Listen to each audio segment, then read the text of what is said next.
Bab 302.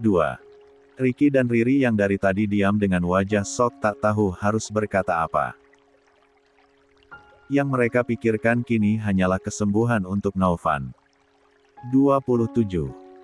Mohon maaf, di antara ibu dan bapak pasien, apa ada yang golongan darahnya sama dengan pasien? Biasanya golongan darah anak akan sama dengan salah satu orang tuanya, lanjut dokter tersebut. Saya bukan ibu kandungnya, dok. Sepertinya tidak sama, jawab Riri. Mas, mungkin golongan darah Mas sama dengan Naufan, lanjut Riri seraya menatap Ricky. Wajah Ricky langsung pucat pasi. Tentu karena ia sadar jika Naufan bukanlah anak kandungnya. 28. Semula, Ricky menyangka, rahasianya akan tetap aman sampai kapanpun. Janjinya pada Nuri akan tetap terjaga dengan mengatakan pada semua orang bahwa Naufan adalah anak kandungnya. Namun, apa yang terjadi kini, membuat Ricky mulai bimbang. Ia merasa, rahasia itu mungkin harus diungkapkan meski hanya pada sang istri tercinta. Aku. Ricky gelagapan untuk menjawab pertanyaan Riri. Begini saja, lebih baik bapak dan ibu pun melakukan pemeriksaan golongan darah agar bisa ditentukan dengan cepat, siapa yang akan jadi pendonor. Karena lebih cepat ditangani akan lebih baik. Dokter memotong karena melihat Ricky yang tak yakin dengan jawabannya. Baik, dok.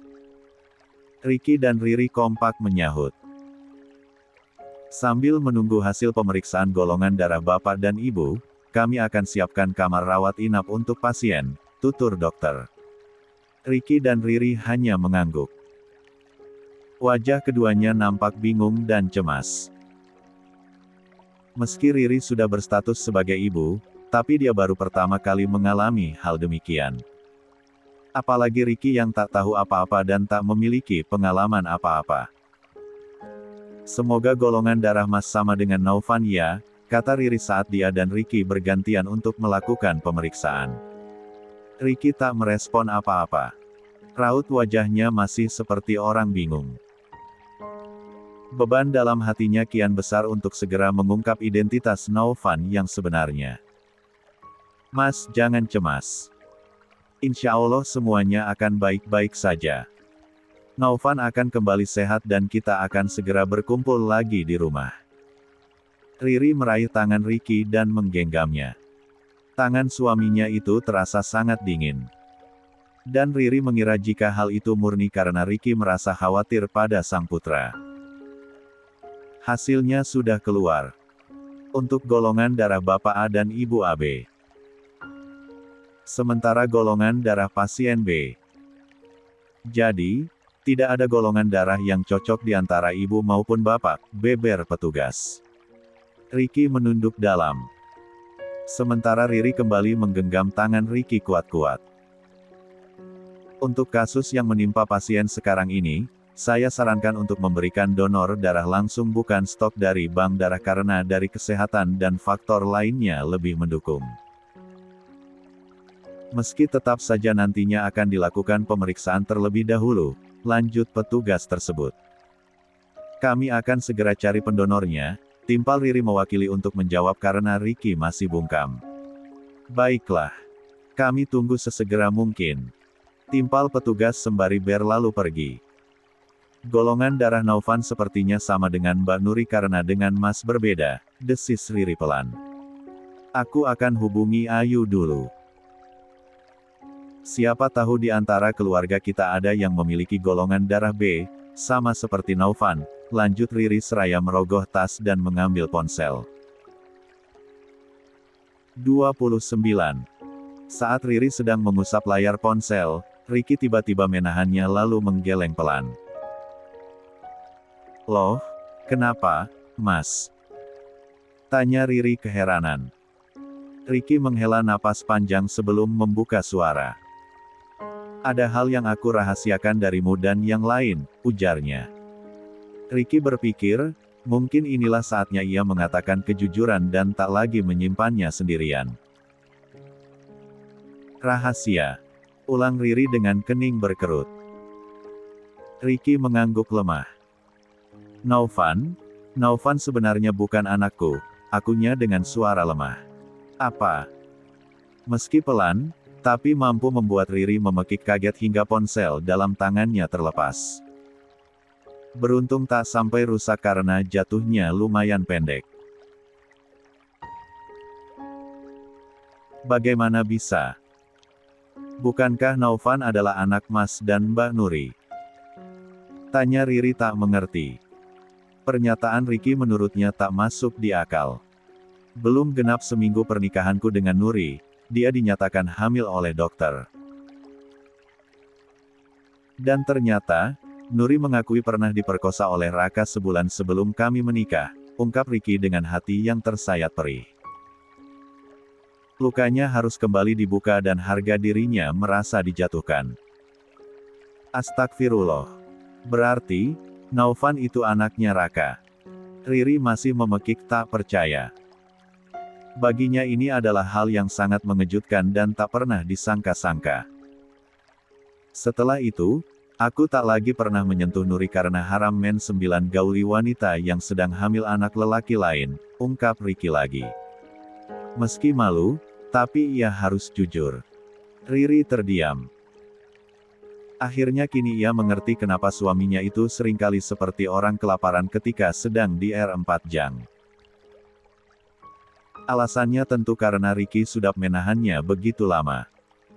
Aku sudah bilang pada Nuri kalau aku akan menganggap anak itu adalah anakku sendiri. Aku juga sudah berjanji untuk tak pernah mengatakan jika anak itu adalah anak Raka. Tapi sekarang, kondisinya berbeda. Naufan sedang sakit dan dia butuh pertolongan. Apa aku temui Raka dan minta dia untuk jadi donor darah untuk Naufan? Dia ayahnya? Tanya Ricky kebingungan. Riri sempat tertegun mendengar pengakuan Ricky. Di matanya kini, Ricky sungguh lelaki langka yang tak akan pernah ia temui di lelaki manapun. Hatinya begitu tulus. Padahal Riri yakin, hati Ricky pasti terluka sangat dalam atas apa yang menimpanya. Mata Riri berkaca-kaca lalu meraih tangan Ricky dan menciuminya. Semua itu dilakukan semata-mata karena ia begitu kagum dengan sang suami. Tangan itu setiap hari dipakai untuk mencari nafkah untuk orang-orang yang tak ada hubungan darah dengannya. Tangan itu juga seringkali digunakan untuk menimang bayi yang sesungguhnya adalah sumber kekecewaannya yang paling dalam. Kamu tahu, Mas, jika kemarin-kemarin aku sangat mencintaimu, sekarang cintaku beribu-ribu kali lipatnya besarnya. Aku sungguh kagum padamu, Mas. Karena tak semua orang bisa ilhas seperti Mas. Merawat dan mengakui anak yang sebenarnya bukan anak kandung Mas, tutur Riri. Tapi, maaf. Aku sama sekali tidak setuju dengan ide Mas untuk mendatangi Raka di penjara. Coba Mas pikir, bagaimana perasaan Mbak Nuri andai Mas mengatakan hal itu? Andai besok atau lusa Raka meminta Naufan dari kita. Sementara aku yakin, Mbak Nuri akan lebih ikhlas jika anaknya berada dalam pengasuhan Mas, lanjut Riri. Ricky terdiam. Apa yang dikatakan Riri memang ada benarnya. Apalagi kini ia sudah semakin menyayangi Naufan dan menganggap anak itu adalah bagian dari hidupnya. 30. Coba Mas ingat-ingat kembali, bagaimana perilaku Raka dulu.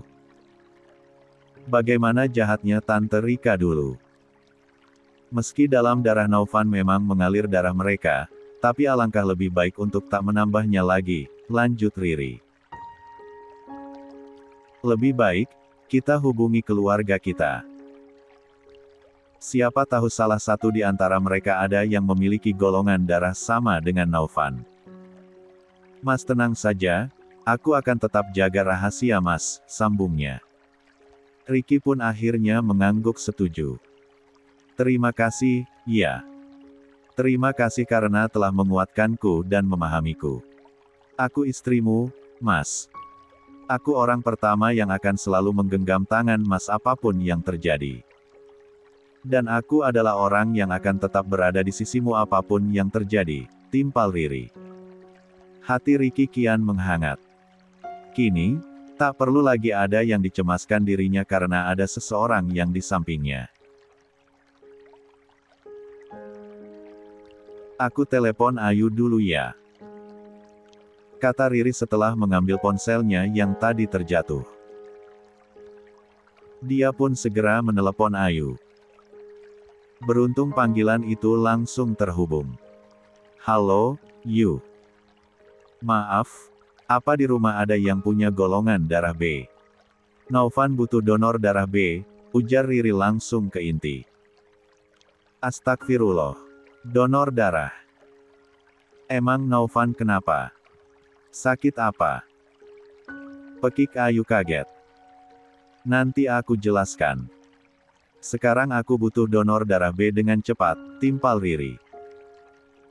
Sayangnya Aku akan tanya yang lain. Aku akan kabari kamu secepatnya, balas Ayu. Bu, aku pulang dulu, ya. Naufan butuh donor darah katanya. Aku mau cari info dari orang rumah, lanjut Ayu pada Bu Ratih. Astagfirullah cucuku. Apa yang sebenarnya terjadi padanya, desis Bu Ratih cemas. Ibu doakan saja semoga Naufan baik-baik saja, kata Ayu. Ia lekas menggendong Syafia dan membawanya pulang ke rumah. Orang pertama yang Ayu hubungi yaitu Davin. Ia mendadak lupa dengan golongan darah suaminya sendiri saking paniknya. Golongan darahku AB, sayang. Memangnya kenapa? Tanya Davin di balik telepon. Naufan, Mas. Dia butuh donor darah B, kata Ayu. Astagfirullah. Kenapa Naufan? Tanya Davin. Gak tahu. Riri gak bilang sakit apa. Lebih baik kita ke sana saja. Kasihan Mas Riki dan Riri, jawab Ayu. Baik, sayang. Aku selesaikan pekerjaanku sebentar lagi. Nanti aku nyusul ke RS, timpal Davin. Iya, Mas. Aku tutup dulu ya. Ini baru sampai rumah, balas Ayu. Ia memasukkan ponselnya ke dalam saku lalu segera masuk ke dalam rumah. Kakek, Umi. Ayu menyeru kepada Umi Aminah yang sedang berbincang dengan Pak Damar. Yu, sudah pulang. Emang Riri sama Riki sudah pulang? Gimana katanya? Naufan sakit apa? 31. Pak Damar langsung memberondong Ayu dengan pertanyaan. Mas Riki dan Riri belum pulang, Kek. Baru saja Riri telepon dan minta dicarikan donor darah untuk Naufan, kata Ayu. Astagfirullah. Donor darah. Pak Damar tak kalah memekik kaget. Kalau sampai dibutuhkan donor darah, berarti kondisi Naufan gak baik-baik saja. Kakek mau siap-siap ke RS. Kasihan Riki, lanjut Pak Damar sambil beranjak dari duduknya. Ayu ikut, Kek, kata Ayu yang juga sangat cemas. Umi, bisa tolong titip Syafia? Lanjut Ayu. Tentu saja. Pergilah, Yu. Temenin Mbak Riri. Kuatkan dia, jawab Umi Aminah. Makasih, Umi, balas Ayu. Ia pun menyerahkan Syafia pada Umi Aminah.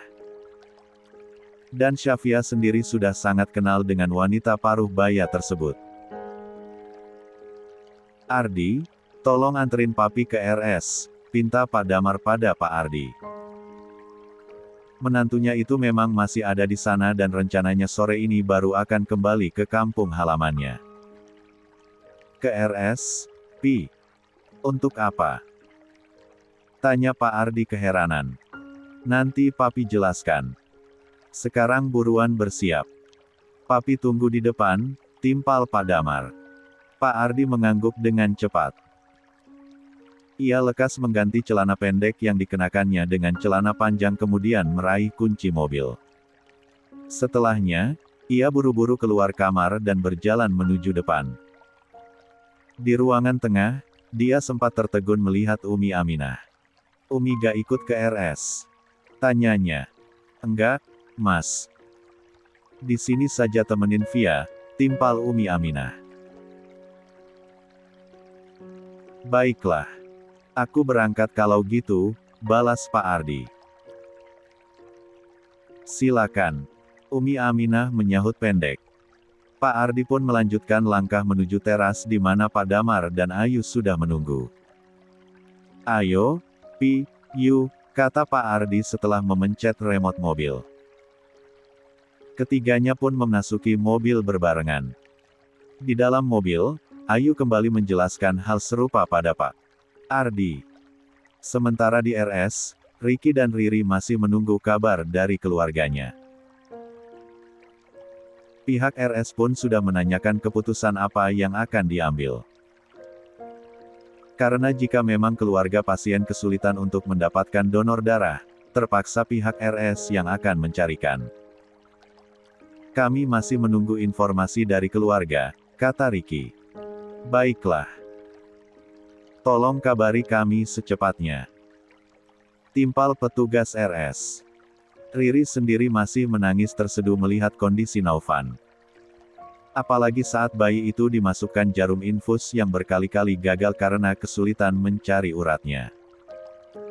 Padahal suara tangisan bayi lelaki tersebut sudah sangat memekik kencang.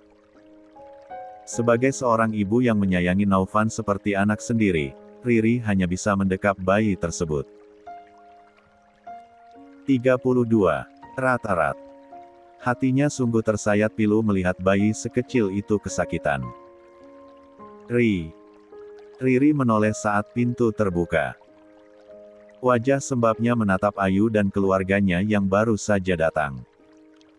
"Sabar, ya," kata Ayu sembari mendekat dan memeluk Riri sebentar. Ayu juga sempat meringis melihat bayi sekecil Naufan dengan alat infus yang terpasang di tubuh mungilnya. Pak Damar dan Pak Ardi pun langsung menghampiri Ricky dan memberi dukungan serupa. Menguatkan Ricky. Di saat bersamaan, Davin pun datang. Hingga mereka semua kini berkumpul. "Jadi gimana, Yu? Apa ada yang golongan darah B?" tanya Riri memastikan. "Saya B. Tapi harus dipastikan dulu cocok atau tidaknya, aku Pak Ardi. Biasanya golongan darah anak akan sama dengan salah satu orang tuanya." "Kamu beda dengan Naufan kah, Rick?" tanya Pak Damar. "Beda, Kek, Mas Ricky golongan darahnya A sementara Naufan B. Sepertinya Naufan sama dengan Mbak Nuri." Riri mewakili menjawab karena Ricky langsung menunduk. "Tapi Mbak Nuri golongan darahnya O. Sama sepertiku. Soalnya waktu itu aku sama Mbak Nuri pernah bareng-bareng dicek," ungkap Ayu. "Apa? Kok bisa di antara kamu dan Nuri, gak ada yang golongan darahnya sama dengan Naufan?" Kening Pak Damar berkerut keheranan. Ricky kian menunduk dalam. Sementara Riri bingung harus berkomentar apa. "Kamu baik-baik saja kan, Rick?" tanya Davin. Sekian lamanya hidup bersama Ricky, ia tahu bagaimana sikap Ricky jika sedang menyembunyikan sesuatu. Begitupun Pak Damar. Ricky mendengus pelan. Puluhan tahun lamanya ia menganggap Pak Damar dan yang lain sebagai keluarganya. Harusnya ia tak perlu menyembunyikan apapun karena keluarga itu harus saling terbuka dalam hal apapun. Dan Ricky merasa, mungkin ini waktunya ia jujur pada semua orang. "Ada yang mau aku ceritakan," kata Ricky setelah membulatkan tekadnya. Riri yang duduk di samping Ricky menggenggam tangan sang suami untuk menguatkan. Ia mengangguk kecil sebagai tanda mendukung kejujuran suaminya itu. "Sebenarnya, Naufan bukanlah anakku," Aku Ricky dilanjutkan dengan cerita yang sama dengan apa yang dikatakannya pada Riri tadi. Sementara yang lain mendengarkan dengan wajah tercengang dan tak percaya. Benar-benar terkejut dengan pengakuan Ricky yang di luar dugaan. Itulah yang sebenarnya, kata Ricky setelah selesai bercerita sekaligus janjinya pada Nuri. Astagfirullah. Raka memang brand 9 sek. Bisa-bisanya dia melakukan hal sebejat itu. Mata Davin berkilat penuh amarah. Dia ikut marah atas apa yang terjadi. Dia juga ikut merasakan sakit atas apa yang menimpa Ricky. Begitupun dengan Pak Damar. Mata tuanya langsung berkaca-kaca. Dadanya sesak bukan main. Lah sungguh prihatin pada Ricky yang ternyata diam-diam menyimpan beban begitu besar sendirian. 33. Kamu hebat, Rick. Kamu ditimpa masalah sebesar ini tapi kamu sangat kuat menghadapinya sendirian. Aku semakin bangga padamu. Pak Damar mengusap bahu Ricky dan memeluknya penuh rasa bangga. Ayu sendiri tak menyangka jika Nuri sempat mengalami hal tragis yang tak ia ketahui. Pantas saja sikap Nuri dulu berubah jadi pendiam dan pemurung setelah sempat kabur dari kediaman Pak Damar. Sementara Pak Ardi langsung tertunduk malu. Lah sadar, semua kekacauan yang terjadi di keluarganya murni karena kesalahannya. Dia yang membawa Rika dan Raka masuk ke lingkungan Adiputra dan mengacaukan banyak hal. Pak Ardi pikir, setelah kepergian Rika, semuanya akan baik-baik saja dan seluruh keluarganya sudah terlepas dari segala masalah. Nyatanya, mantan anak tirinya itu ternyata masih menimbulkan masalah untuk lingkup keluarga Adiputra. Semua ini salahku. Semua ini ulahku. Betapa malunya aku masih berada di lingkungan orang-orang yang banyak aku rugikan atas tingkahku dulu. Setelah ini, mungkin aku tak akan menampakkan diri lagi di hadapan mereka. Aku malu. Sungguh-sungguh malu, lirih Pak Ardi dalam hatinya. Batinnya menjerit pilu dipenuhi rasa bersalah. Permisi. Apa pendonornya sudah siap? Tanya perawat yang memasuki ruangan. 34. Tak ada kebahagiaan dari yang namanya pengkhianatan. Semuanya yang ditimbulkan pasti kehancuran. Makanya hindari betul-betul. Karena hanya kesetiaan yang mampu menciptakan kedamaian. Selalu pegang kata-kataku ini. Pak Ardi teringat petuah Pak Damar dulu. Begitu dirinya mempersunting Dina. Bangga, itu yang dirasakan. Karena satu-satunya putri Pak Damar Adiputra menerima dirinya yang hanya berasal dari kalangan biasa. Saya janji, Pi. Dengan penuh keyakinan Pak Ardi berujar. Saat itu, tak pernah terpikirkan di benaknya untuk menjadi seorang suami yang berkhianat. Istri yang cantik dengan tutur lembut. Berpendidikan tinggi dan kaya raya. Rasanya tak ada alasan untuk Pak Ardi berpaling dari wanita sesempurna sang istri. Nyatanya, godaan datang bertubi-tubi. Yang awalnya Pak Ardi mampu menangkis semua godaan itu, pada akhirnya dia kalah. Dia terbawa nafsu dan mulai membuka pintu perselingkuhan hingga akhirnya benar-benar berkhianat. Walau pada awalnya berjalan mulus dan jalinan itu penuh dengan hal-hal manis nan romantis, namun ternyata semua itu hanya sekejap saja. Karena kehancuran benar-benar menghampirinya dari segala arah. Mulai dari meninggalnya sang istri tercinta, renggangnya hubungan antara ayah dan anak, kehilangan pekerjaan dan berakhir diusir dengan tidak hormat. Pak Ardi kembali ke titik nol. Kembali ke tempat dia berasal. Dan setelah benar-benar menyadari kesalahannya, Pak Ardi benar-benar menyesal. Penyesalan yang tak pernah ada ujungnya. Apalagi ulahnya dulu masih menimbulkan kehancuran untuk orang-orang di sekitarnya. Permisi. Apa pendonornya sudah siap? Segala lamunan Pak Ardi langsung buyar begitu perawat memasuki ruangan. Saya, Sus. Pak Ardi langsung bangun dari duduknya. Semoga cocok, Pak, kata Davin sebelum ayahnya itu keluar dari ruangan. Mengikuti perawat yang akan melakukan pemeriksaan. Pak Ardi mengangguk penuh harap. Karena sungguh, itu yang diinginkannya sekarang. Agar ia bisa sedikit saja berguna untuk orang-orang di sekitarnya. Agar ia bisa menebus sedikit saja rasa bersalahnya. Saya tidak mengkonsumsi alkohol. Saya tidak merokok dan saya tidak memiliki riwayat penyakit apapun, beber Pak Ardi pada petugas yang akan memeriksa dirinya. Biar hasil pemeriksaannya nanti yang akan menentukan, timpal petugas yang sedang mengambil sampel darah Pak Ardi. Pak Ardi mengangguk lesu. Dalam hati ia terus berdoa agar darahnya cocok dengan Naufan. Apalagi di antara keluarga yang lain, tak ada lagi yang memiliki golongan darah serupa. Setelah dilakukan beberapa tahap pemeriksaan, seperti pemeriksaan fisik, tes darah dan screening penyakit, akhirnya diputuskan jika Pak Ardi memiliki semua syarat untuk menjadi pendonor Naufan. Kabar itu tentu saja sangat melegakan untuk seluruh keluarga terutama Ricky dan Riri. Kini akhirnya mereka 35 bisa bernapas lega setelah dilanda kekhawatiran yang luar biasa. Pengambilan darahnya akan kita mulai sekarang. Karena lebih cepat akan lebih baik, tutur petugas. Pak Ardi mengangguk lalu mengikuti petugas tersebut.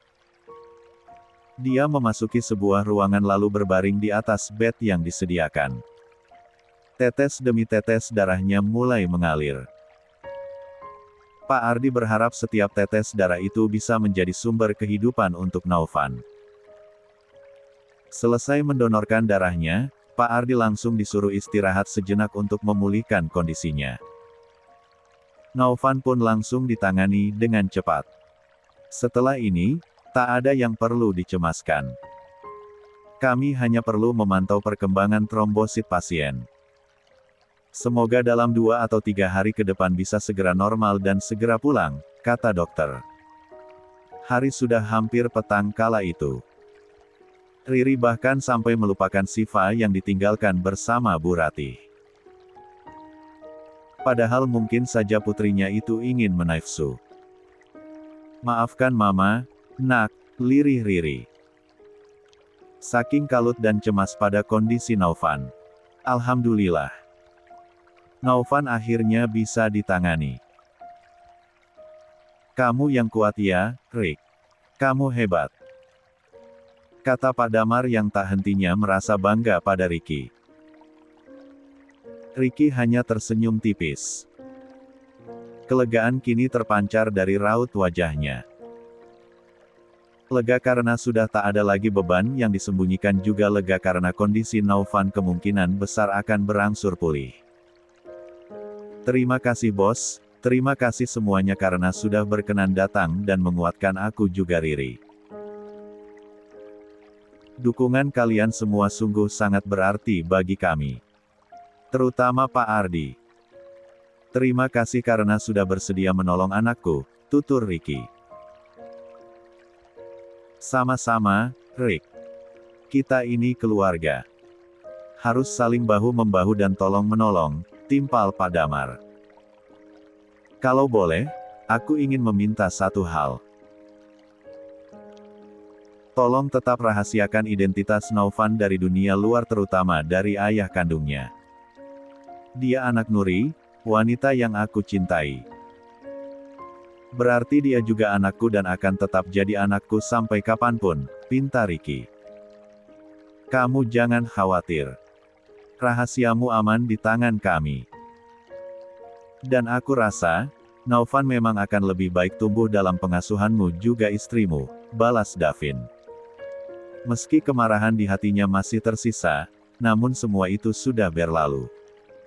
Raka sendiri sudah mendapat hukumannya dengan mendekam di penjara. Terima kasih. Lagi-lagi hanya ucapan terima kasih yang bisa dikatakan Ricky. Karena ia tak sanggup berkata apapun lagi atas kebaikan orang-orang di sekitarnya. Ini sudah sore. Sebentar lagi maghrib.